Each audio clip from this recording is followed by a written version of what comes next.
HARARE Reuters Zimbabwe's ruling party will dismiss President Robert Mugabe on Sunday and reinstate Emmerson Mnangagwa, the vice-president he fired, two-party sources told Reuters on Saturday, as ecstatic crowds celebrated the expected downfall. Mugabe's 37-year rule has been effectively at an end since the army seized control on Wednesday, confining him to his residence, saying it wanted to target the criminals around him. State television said Mugabe would meet military commanders on Sunday, quoting Catholic priest Fidelis Mukanori, who has been mediating in negotiations with the president. But hundreds of thousands of people had no need for a formal signal that his time had ended as they flooded the streets of Harare, singing, dancing and hugging soldiers.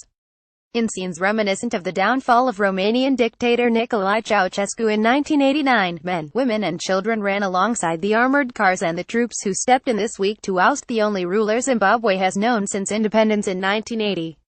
Others marched towards his lavish blue-roof residence but were kept away by soldiers. Under house arrest in his compound, the 93-year-old has had support from his party, security services and people evaporate in less than 3 days. The sources said a ZANU-PF Party Central Committee meeting scheduled for 10:30 a.m. 0830 GMT would also dismiss 93-year-old Mugabe's preferred successor, his wife Grace, from her role as head of the ZANU-PF Women's League.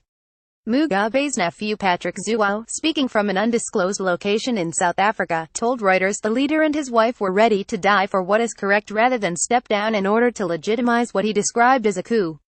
Zhuo also said that only Mugabe, who had hardly slept since the military took over but was otherwise in good health, could call a meeting of the Central Committee. Tears of joy. It was not clear from reading the party's constitution who is empowered to call such a meeting, but events appeared to have made the issue irrelevant. On Harare's streets, Zimbabweans spoke of a second liberation for the former British colony, alongside their dreams of political and economic change after 2 decades of deepening repression and hardship. "These are tears of joy," said Frank Mutsindikwa, 34, holding aloft the Zimbabwean flag. "I've been waiting all my life for this day. Free at last. We are free at last."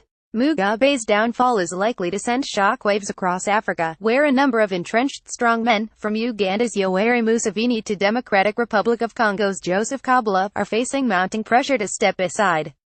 The crowds in Harare have so far given a quasi-democratic veneer to the army's intervention, backing its claims that it is merely effecting a constitutional transfer of power, which would help it avoid the diplomatic backlash and opprobrium that normally follows a coup.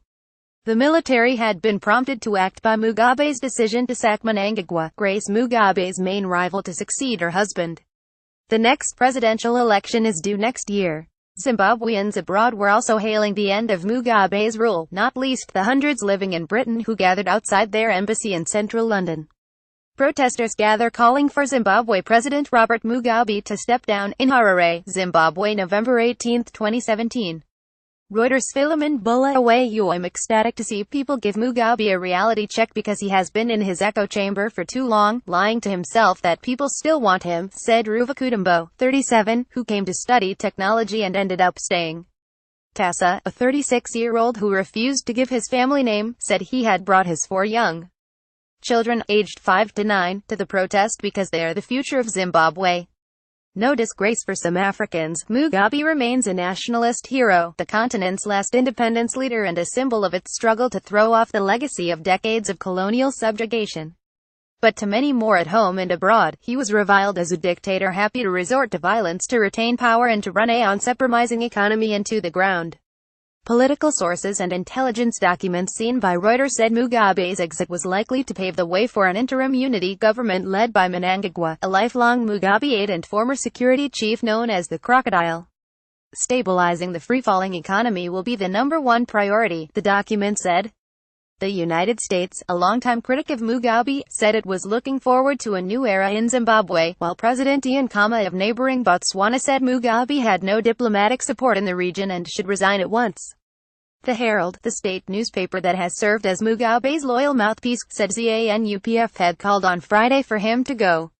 It said ZANU-PF branches in all 10 provinces had also called for the resignation of Grace, the First Lady whose ambitions to succeed her husband outraged the military and much of the country. To many Zimbabweans, she is known as Gucci Grace on account of her reported dedication to shopping, or in the wake of an alleged assault in September on a South African model disgrace. Stubborn. The scenes in Harare reflect the anger and frustration that has built up among Zimbabwe's 16 million people in nearly 2 decades of economic mismanagement that started with the seizure of white-owned farms in 2000, the catalyst of a wider collapse. The central bank tried to print its way out of trouble by unleashing a flood of cash, but that only made matters worse, leading to hyperinflation that topped out at 500 billion % in 2008. At least 3 million Zimbabweans emigrated in search of a better life, most of them to neighboring South Africa. After stabilizing briefly when Mugabe was forced to work with the opposition in a 20,092,013 unity government, the economy has collapsed again, this time due to a chronic shortage of dollars.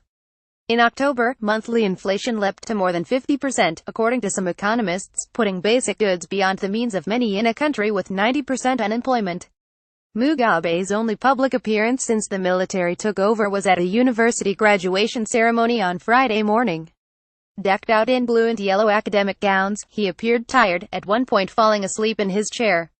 A senior member of ZANU-PF said it was only a matter of time before he agreed to go.